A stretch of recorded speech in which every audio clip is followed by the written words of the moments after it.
The duck ನಿಮಗೆ ಬಂದಿರುವಂತಹದ್ದು two of sorts ಬಂದಿದೆ. ಕೆಲವೊಂದು ಇಂಡಿಸಿಷನ್ ಅಲ್ಲಿ ಇರುವಂತಹದ್ದು, ಯಾವುದೇ ರೀತಿಯ ಡಿಸಿಷನ್ ಅನ್ನ ಮಾಡಕ್ ಆಗ್ದಿರಾ ಅಥವಾ ಕೆಲವೊಂದು ಡಿಸಿಷನ್ ಮಾಡ್ದಿರಾ ನೀವು ಸುಮ್ಮನೆ ಇರುವಂತಹದ್ದು ರೆಪ್ರೆಸೆಂಟ್ ಆಗ್ತಾ ಇದೆ ಬಾಟಮ್ ಆಫ್ ದ ಡಕ್ ಅಲ್ಲಿ.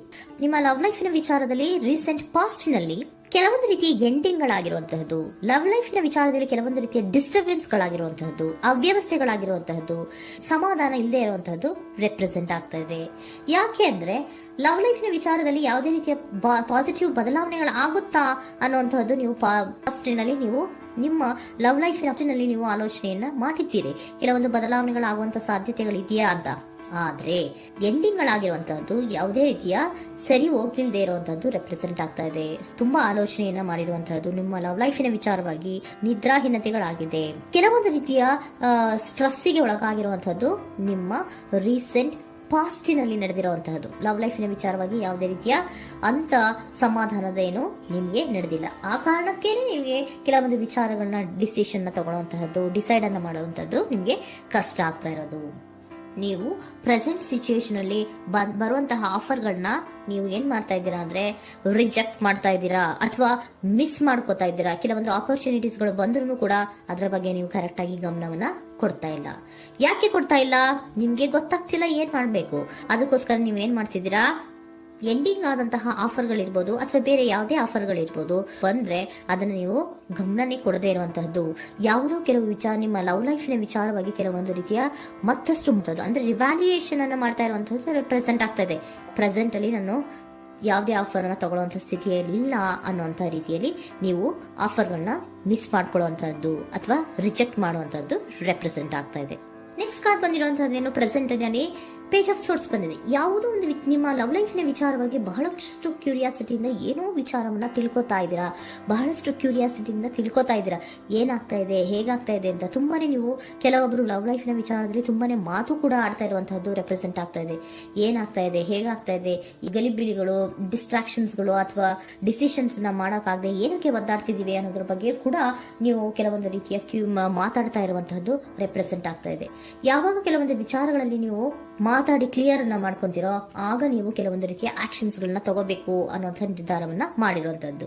ಆಫರ್ಗಳು ಬಂದ್ರೂ ಕೂಡ ರೆಫ್ಯೂಸ್ ಮಾಡ್ತೀರಾ. ಆದ್ರೆ ಏನೀಗ ಹಿಂದೆ ಪಾಸ್ಟಿನಲ್ಲಿ ನಡೆದಿತ್ತೋ ಅದು ಯಾಕಾಯ್ತು, ಏನಕ್ಕೆ ಹಂಗಾಯ್ತು ಅನ್ನೋದ್ರ ಬಗ್ಗೆ ಕೂಡ ನೀವು ಮಾತಾಡುವಂತ ಸಾಧ್ಯತೆಗಳು ರೆಪ್ರೆಸೆಂಟ್ ಆಗ್ತಾ ಇದೆ ಅಟ್ ಪ್ರೆಸೆಂಟಿನಲ್ಲಿ.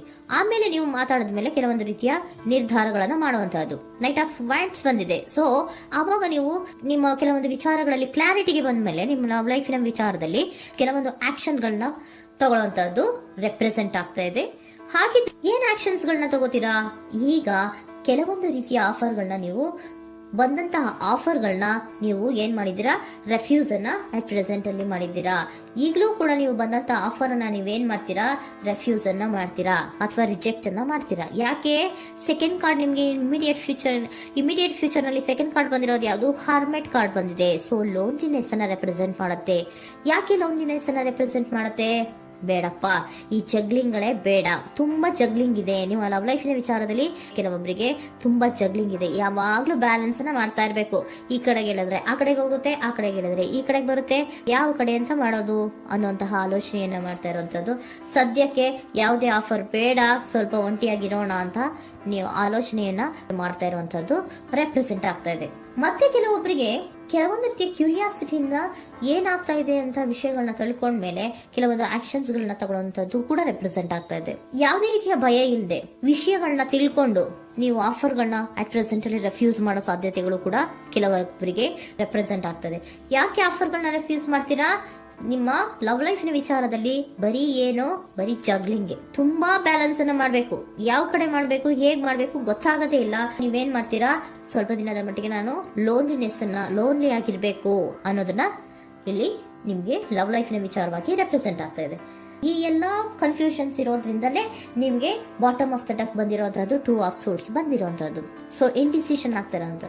ಏನ್ ಮಾಡ್ಬೇಕು ಗೊತ್ತಾಗಲ್ಲ.